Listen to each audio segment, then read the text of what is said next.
Hey folks, this is Monica Staneda, your Feng Shui consultant and teacher. I am founder of Feng Shui for Us and creator of the 9 Steps to Feng Shui system.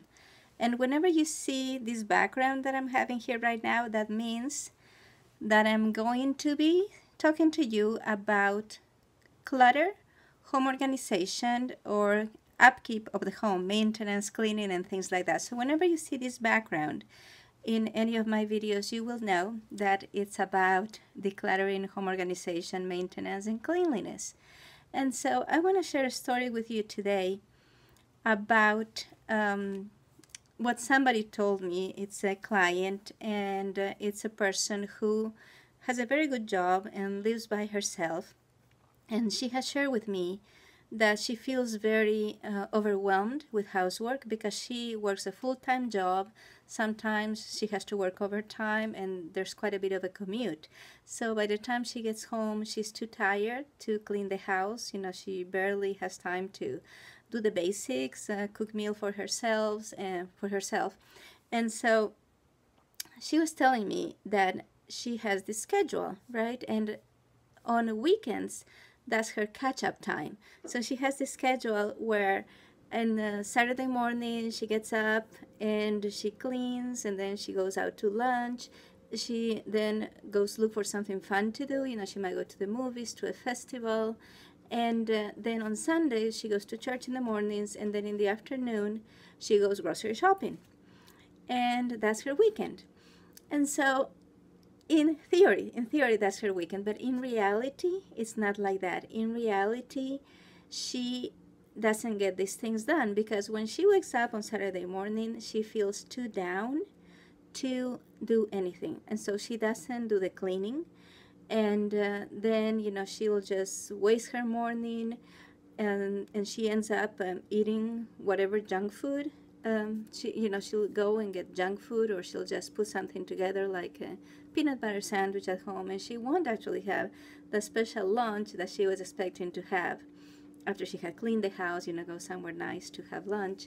And then sometimes that, she gets into a rut, and then she doesn't get out of the house, she doesn't go and do those beautiful things that she expected she'd be doing in the home and in the city, right? And so she was beating up on herself, and we're talking about this. And I suggested something to her that she said was very helpful, and this is what I want to share with you.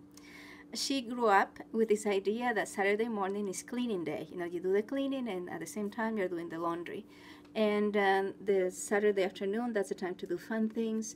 That Sunday morning is for church, and the Sunday afternoon, that's when you do your grocery shopping. That's probably the way her mother did things, right? But the thing is, week after week after week, when she wakes up Saturday morning, she doesn't feel like cleaning.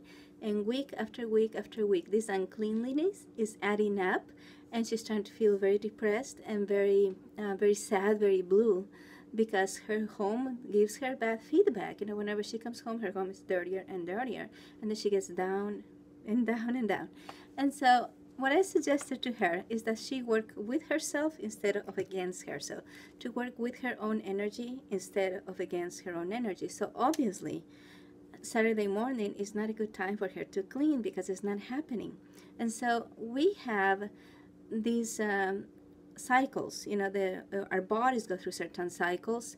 And if you look at Chinese medicine, Feng Shui is part of Chinese medicine. If you look at Chinese medicine, there's certain moments of the day when certain organs are working more than others, and depending on your health and depending on your kind of energy, and even depending on your personality and certain characteristics in your body. And some people even think that your birth chart, your astrological birth chart, has an influence on that. But the truth is, and let me know in the comments if you agree with me, the truth is that certain times of the day you have more energy, and certain times of the day you have no energy. And so, for example, for me, the lull, the moment when I feel like I don't have energy, like I don't have any good ideas, that is the middle of the afternoon. So I already know that, and don't try to fight that. So for me to say I'm going to write my newsletter in the middle of the afternoon, or I'm going to do a live video in the middle of the afternoon, those are very bad ideas because I don't have that much energy during that time of the day. And so clearly for this client, the morning is a low energy time for her. And so I suggested that maybe she do the cleaning at some other time, that she just observe herself during the weekend and see when she has the most energy during the weekend. And so, for example, grocery shopping is something that is very easy for her to do. And she doesn't feel, like it's a chore to get in the car. I have friends that totally hate grocery shopping and that are even doing this thing where you get groceries delivered to your whole house and things like that, but not this client. This client actually likes to go out and go grocery shopping. And so what I suggested to her is maybe do something like that, do something like grocery shopping. You wake up Saturday morning, maybe go have a really nice breakfast in a place you really like. So you start the day by lifting your energy by having food that you really enjoy. And then go grocery shopping. Then come home, put away the groceries, and then you can choose, whether you use those groceries to prepare a really delicious meal for you. Maybe invite a friend over, or you can go out again and have a delicious meal. And then, of course, in most cities, in most places, the most fun things happen on Saturday afternoon. So, but if she starts the day like this, doing something that's really easy for her to do in the morning, and then having a nice lunch, whether by herself, whether she invites people over, whether she meets people somewhere else, or even if she just eats by herself somewhere she loves, it's gonna be more likely that she'll actually get motivated to get out of the house and do the fun things that she needs to do, because otherwise her life has become just working and thinking that she has to do housework and not doing the housework. And so that's not a really good life to live, right? And so if she can do that, then go to church on Sundays, which is her thing. She likes to go to church. She has a lot of friends at church. And then how about cleaning the house Sunday afternoon or evening? And actually, a lot of people get a burst of energy on Sunday afternoon or evening especially. It's like their bodies start getting geared for that work on that they have to do on Monday. And so there's for a lot of people, there's a burst of energy Sunday night. So maybe try and do the cleaning then. Or maybe even try and do the cleaning during the week. Instead of saying, okay, my schedule is that Saturday mornings I do the cleaning and it's not happening, then change the rules. And so how about you? What chores around the home really feel like a chore and something like you wouldn't want to do? And tell me in the comments, what are those chores? Are you satisfied with how frequently you are doing them, or just letting your home go? And how do you think you might change your routines to help with that? And so if the schedule that you have set up for yourself is not working for you, change it. You don't have to do things in the same way your ancestors did them. You don't have to do things in the same ways that you did them before. There is no rules for that. You need to find what works for you and what's going to make you take care of your home in a way that you don't get bad feedback, because that's what I don't want for you. I don't want for you to come home and feel bummed or blue or low because you're thinking, this is a mess, this doesn't look pretty. I want you to come home and feel nurtured by your home, feel good about yourself when you come home. And because that is going to establish a positive feedback loop. So what I do for a living is that I help people turn their homes into dream homes, their current homes. It's okay to have a vision board and to put a picture of your dream home, quote unquote, on that vision board. That's okay to do if you want to do that. But I want you to focus in the present and start doing the things that you can do today to make your home into a more pleasing place to live in, so that when you come home, the love that you put into your home comes back to you, and you start enjoying that. So my latest book, I'll put it here so I wouldn't forget to show you. My latest book is Room by Room, Feng Shui Secrets for a Happy Life. And in this book, I go room by room, telling stories from different generations, 4 different generations and 3 different homes. And these stories are going to help you understand what each room in the home represents and what area of your life that room affects. For example, your relationship with money is expressed in the foyer, and the way you relate to romantic love, that is expressed in the master bedroom. And it doesn't matter if you're single or married.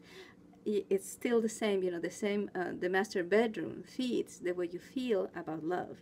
And if you are married, that helps you have a better relationship with your spouse. And if you are single, with good feng shui, that helps you find a partner. And so we go room by room in this book.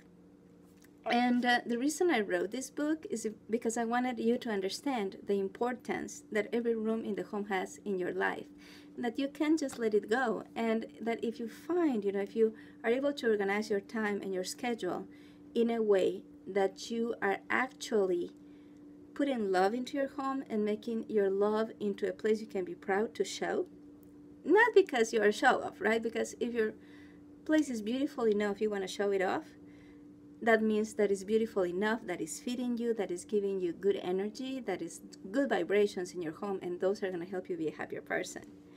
And that's what I wanted to share with you. If the rules that you have inherited, that you have learned from another person, or that you have made up yourself to take care of your home are not working, change those rules. Change your schedules. And if you don't have any schedules, just change your strategies. Okay, you're going to clean. And this includes pay somebody to clean your home. If your home's not getting clean, and you have the resources to pay somebody to clean your home, pay them. Get somebody else to do it. There's nothing shameful or embarrassing in paying another person to keep your home clean if you can do that easily without straining your resources, right? And if you need help, ask for help. If maybe some relatives or friends can help you. If things have gotten way out of control and you need help, get the help. But you are always establishing a feedback loop with your home. That feedback loop can be negative or it can be positive, and it's up to you. And so now that you're an adult, you have a home that you rent or that you own, and what you say matters, and the decisions that you make about that home matters, and that home can become your ally, your BFF, your best friend forever, instead of acting like your enemy that brings you down, that drags you down. And so, again, let me know in the comments what you think about this, and how do you think that you could start improving the way you take care of your home? How can you make things easier? So in a future video, we're going to be talking about how to take control of housework by choosing better tools. Bye-bye.